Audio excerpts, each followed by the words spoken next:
Alberto Silva entrevista a los protagonistas de nuestro tiempo. Puntos de vista. Radiografías de nuestra gente. Hoy compartimos el punto de vista de Enrique Almada, este actor y comediante uruguayo de gran trayectoria, por cierto, como humorista. Todos pueden recordar aquellos sketches con Espalter, como por ejemplo el de Toto Paniagua o el del Chicho. Hoy compartimos la entrevista que mantuviera Alberto Silva con Quique Almada.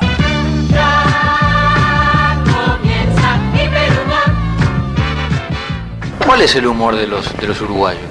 El uruguayo tiene un humor. Ahora, uno cuando camina por ahí ve que todos los pueblos tienen humor, pero también puede verificar que hay ciertas diferencias. Por ejemplo, el relatar cuentos es una actitud universal, y hoy que los medios de comunicación, tanto sean la radio, como por ejemplo lo estamos usando ahora, o la televisión, o los medios de comunicación material, como pueden ser los transportes de pasajeros, etcétera, hace que los cuentos den la vuelta al mundo mucho más rápidamente. Mire, yo le voy a contar una anécdota a propósito de esto, que cualquiera que tenga la oportunidad de ver la película que yo le voy a nombrar va a poder verificar que esta anécdota es auténtica. Cuando yo iba al liceo, hace unos cuantos años, los muchachos contaban cuentos, porque el contar cuentos, repito, es una actitud universal, pero además no es privativa de ninguna edad. Los niños cuentan cuentos, los adolescentes, la juventud, el adulto y el anciano cuentan cuentos. Todavía no llegué a determinar si hay un tipo de cuento favorito para cada una de las edades, pero todos cuentan cuentos. Cuando iba al liceo, reitero, me habían contado un cuento, que yo ahora no lo voy a contar, simplemente lo voy a enunciar nomás. Era un borracho que de pronto veía luces en una casa de madrugada que estaba abierta y entraba, y era un velorio. Y naturalmente había velas encendidas y el borracho canta el que los cumpla feliz y apaga la velita. Ese era el cuento. Yo no lo conté ahora en forma de cuento, sino en forma de imágenes para que se interprete la anécdota. Pasaron como 25 años de eso, de mi etapa inicial. Un día voy al cine. En este momento me traiciona la memoria porque no me recuerdo exacto el título de la película, pero creo que algo de americano decía en el título, como si fuera el hombre americano. Bueno, el protagonista era Lee Marvin, lo conocen bien a Lee Marvin.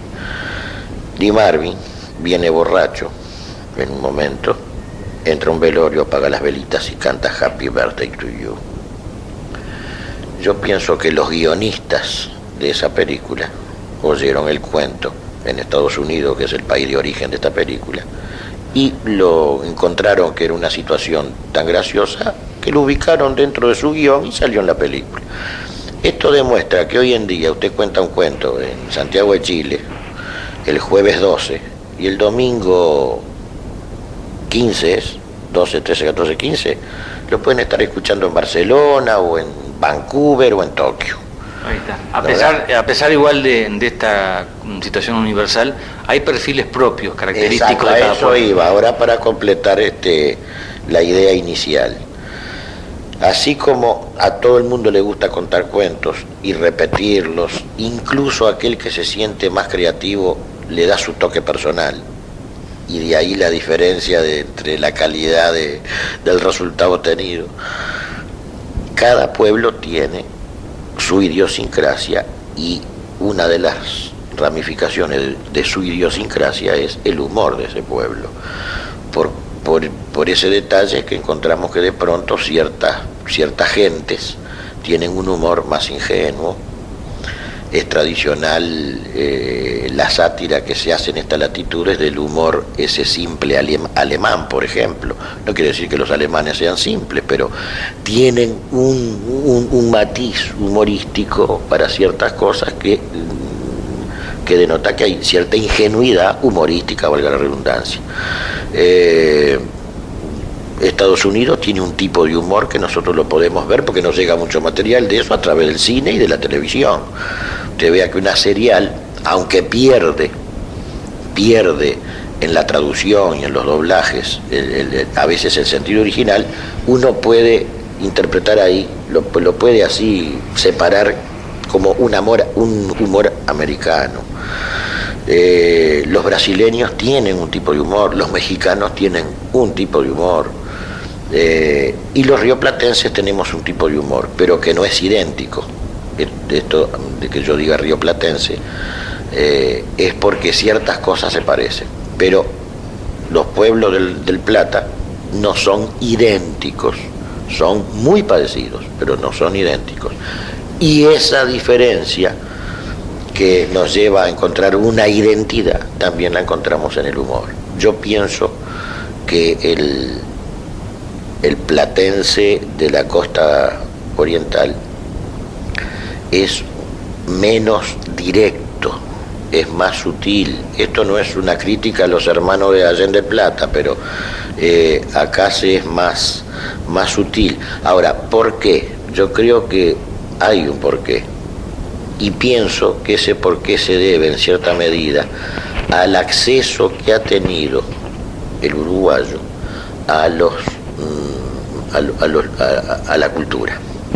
Es decir, en este país hubo un momento brillante en el que cualquier hijo de vecino podía asistir a la escuela, al liceo y todavía seguir en institutos de una enseñanza secundaria superior, en forma accesible.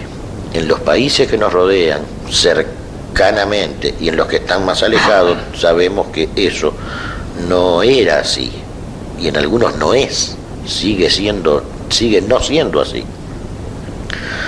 El hecho de que una gran parte, una gran mayoría de una población pueda culminar siquiera la etapa escolar, le está dando a ese individuo una base sólida como para interpretar ciertos mecanismos del humor, ciertos mecanismos que se evaden al que no ha tenido esa posibilidad. Le voy a poner un ejemplo concreto. ¿De cuántos tipos hay humor, verdad? O de cuántos mecanismos se sirve el humor. Por ejemplo, uno de ellos es el anacronismo, es decir, colocar fuera de época hechos, circunstancias, fenómenos, etc. ¿De qué vale que usted, y voy a dar un ejemplo si se quiere muy tonto, pero que es muy ilustrativo, de qué vale que yo saque a Nerón tomando mate si el individuo ignora que los romanos de la época de Nerón no tomaban mate? Es muy tonto, muy simplote el ejemplo. ¿De qué vale que yo haga una situación o un gag, un chiste a propósito de Marat en la bañera, o si desconocen el hecho de que fue asesinado en la bañera? ¿De qué vale que, por ejemplo, yo dijera que entra una mujer y le dice: señor Marat, está pronto el baño? El que conoce la anécdota por lo menos sonríe, pero el que no la conoce es una cosa más. Bueno, ahí está el mecanismo del anacronismo. El mecanismo del absurdo. El absurdo, no digo que sea para intelectuales ni para mentes superiores, porque si no yo estaría subestimando a otras personas, pero el absurdo no es un humor para todas las mentalidades, para todos los gustos. Sí lo es para todos el humor directo, el del golpe y el porrazo, que no lo subestimo de ninguna manera. Hubo grandes figuras de corte universal que utilizaron eso, pero bien utilizado, no por gusto. Cuando Chaplin se caía de los patines, se caía notablemente bien. Cuando los hermanos Marx, por ejemplo, el mudo en una escena, recuerdo que está apoyado en un edificio y viene un policía y le dice: tiene que circular, le dice, el mudo le hace con la cabeza que no, y el policía insiste, y el mudo insiste en su negativa, y el policía al final le dice: ¿qué me va a decir? ¿Que está sosteniendo el edificio? Y el mudo le dice que sí, con la cabeza. Dice: vamos, circule, y el mudo se va, saca la mano al edificio y se cae el edificio. Eso es un humor directo, conjuntado con humor absurdo.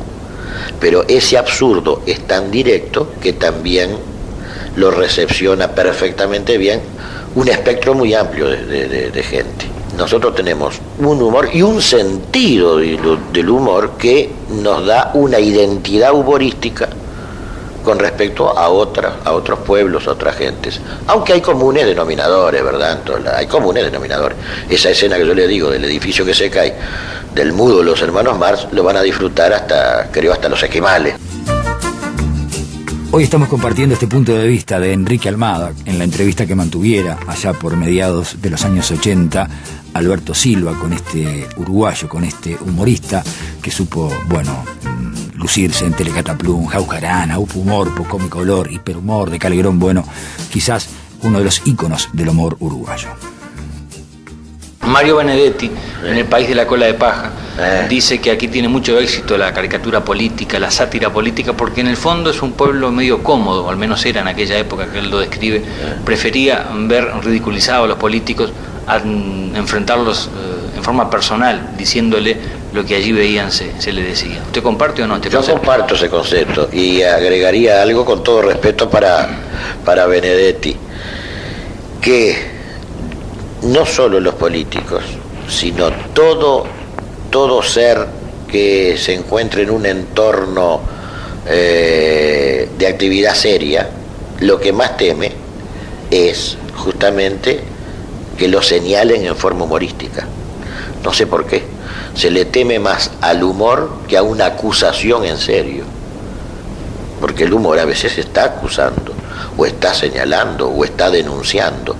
A ese tipo de denuncia, a través de un mecanismo humorístico, parecería que la gente le teme más que a una acusación no humorística. Esto lo hemos podido hasta constatar en forma personal y práctica, ¿no? Hay una forma distinta de aceptar el humor de parte de los blancos, de los colorados y de los frente amplistas, fundamentalmente.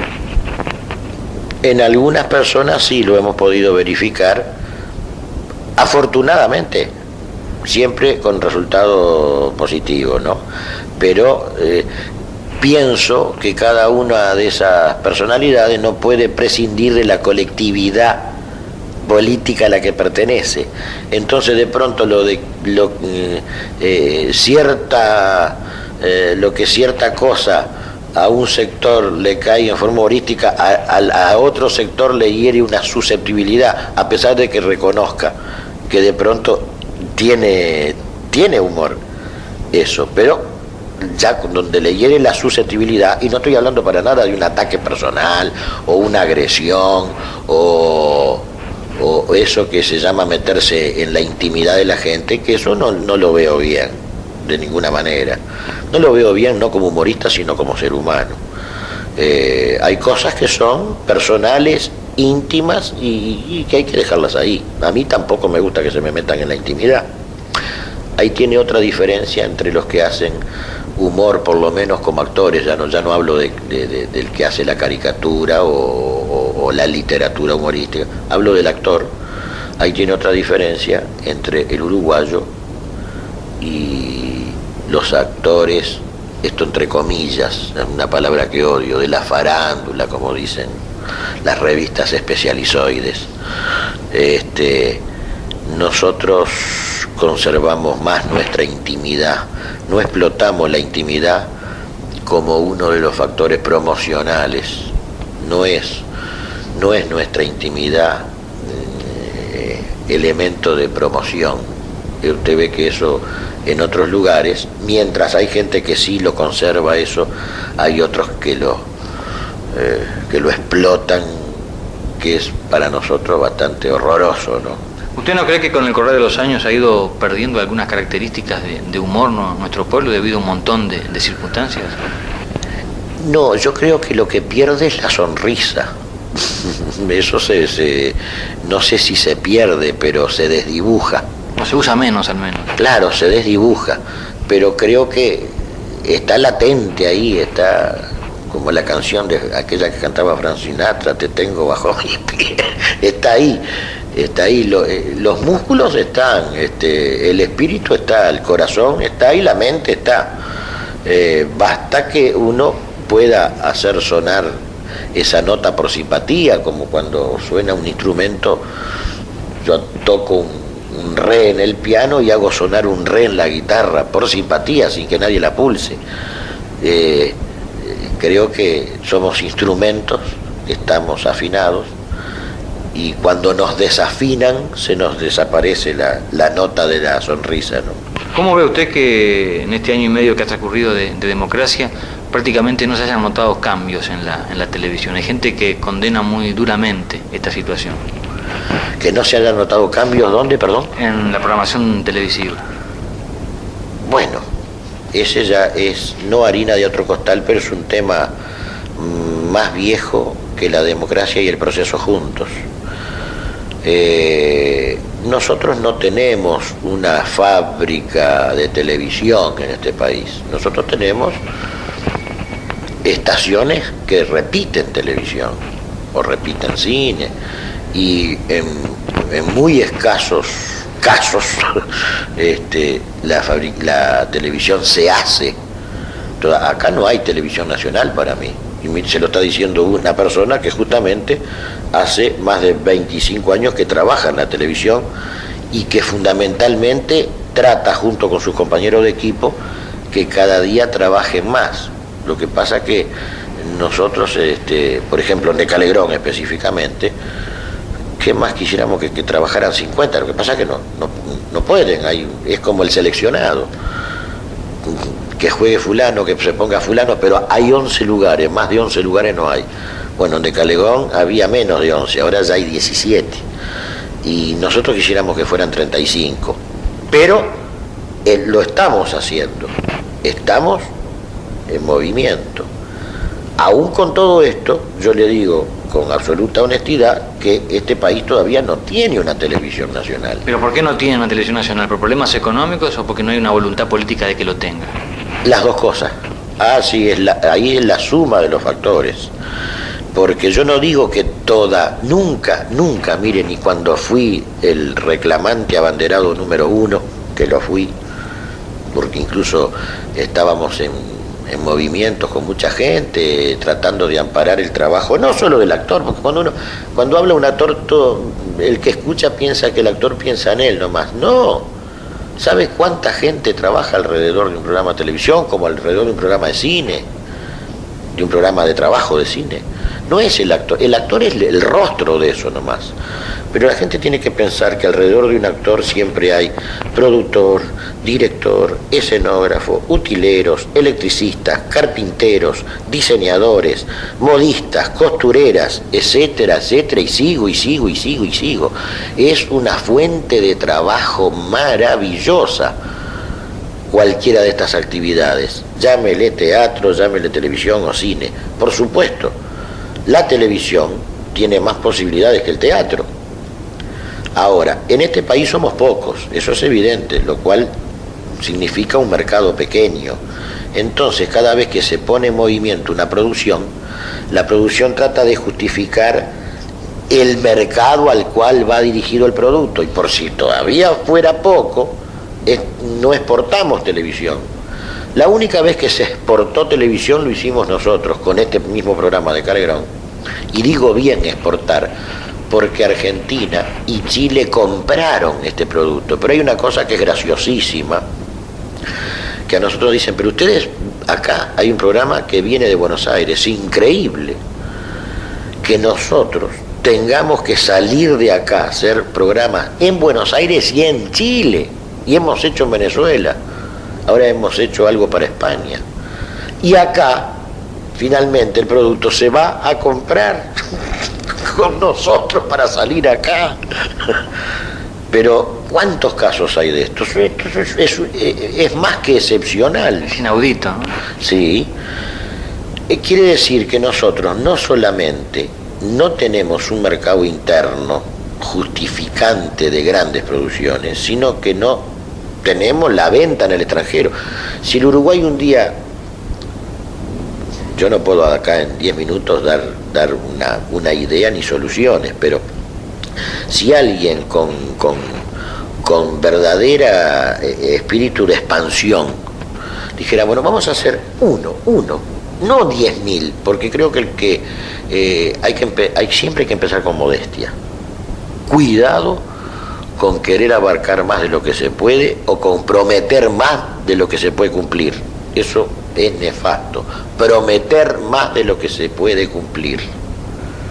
Que estoy repodrido de que me prometan más de lo que me pueden cumplir a mí. Así que yo jamás quiero tropezar en esa piedra.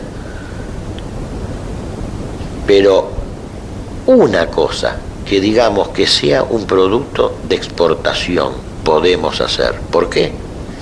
Porque si nosotros podemos exportar escritores, si podemos exportar plásticos, si podemos exportar actores y actrices, si podemos exportar músicos, como con músicos, actores, actrices, directores, plásticos, léase plásticos, pintores y escenógrafos, y podemos exportar autores, no hacemos un producto de exportación.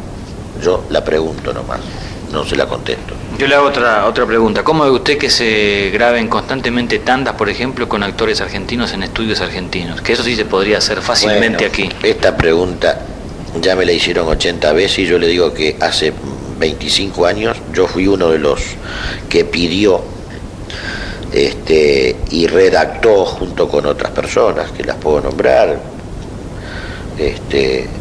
un proyecto de protección. ¿Para qué? Por eso le dije, uno no piensa en el actor. Pensábamos en el actor, en los cantantes que cantan jingles, en los músicos que musicalizan jingles, en los modelos y las modelos que ponen su figura en comerciales, en el carpintero que hace la escenografía de ese comercial, en el utilero que consigue el vaso, la botella o el ancla del barco para ambientar, etcétera, etcétera, etcétera. Es una legión de trabajadores. Donde hay una legión de trabajadores hay familias. Entonces yo no digo que acá iban a vivir tantas familias de esta actividad como puedan vivir de la administración pública, por ejemplo. No. Pero si creamos, no se está hablando a muerte de crear fuentes de trabajo, ahí hay una, pero ni siquiera se crea, si no se protege. Yo le pregunto por qué pasa esto, de llegar al absurdo, por ejemplo, que en la campaña electoral partidos políticos uruguayos filmaran sus jingles en la República Argentina. Porque es una actividad que no está protegida. Mire, yo le voy a decir esto. Cuando un artista va, y esto se lo digo hace 27 años que trabajo en Argentina, a la Argentina, o a Chile, o a Colombia, o a Estados Unidos, o a Inglaterra, donde usted quiera, el artista recibe 100 nominales, el contrato es por 100, pero hay un porcentaje que queda en el país. En este país usted sabe que viene un cantante de afuera y se lleva todo lo que gana. Sin embargo, nosotros, los actores, lo que vivimos acá, nos piden que tengamos empresa, hagamos boleta y facturemos con el IVA, a los que vivimos acá. Y viene Julio Iglesias, que se cobra con 4 canciones mal cantadas lo que podría cobrar un elenco acá entero de 15 personas durante 3 años, y no paga nada, no deja nada al Estado. Porque usted sabe que una actuación de esas vale 20, 25, 30 mil dólares. ¿Sabe cuántos programas hago yo con 30 mil dólares? Mejores que las canciones de Julio Iglesias. La charla fue con Enrique Almada, este uruguayo, este humorista, padre, entre otros, quien hoy por hoy también está haciendo capote en la República Argentina, Sebastián.